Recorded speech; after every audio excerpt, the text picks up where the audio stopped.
one of those not together is how big they were. So they have to be taken apart, brought in pieces, and then put together again in here, which is actually what happened with all of these tanks too. But today we ferment the wine in here and clean out some of the natural chemicals after that. So the grapes will be pressed at the press house, which is the red building right next to the sales room, and all that juice is pumped into the dimple tanks on that wall there.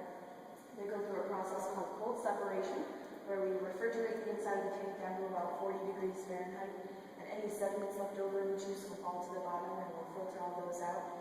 And then the winemakers come in and they add the yeast, and this starts the fermentation process. The yeast reacts with the sugars in the juice to create the alcohol, so pretty much changing it into wine. And depending on what kind of wine we're making, that determines how long it stays down here to ferment.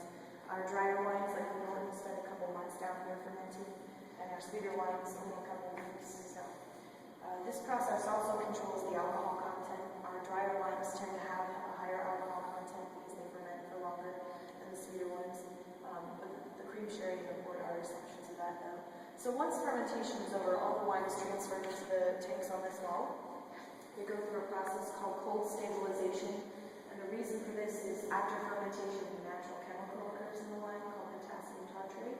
It's the same stuff they use to make cream retardant for baking, and if we leave it in the wine, it gives it a very bitter taste and a very cloudy look. So by taking the temperature down between 30 and 24 degrees Fahrenheit, potassium tartrate crystallizes and falls to the bottom, and then we'll filter all of that out and mix it with pulp left over at the press house, make a fertilizer for our vineyards.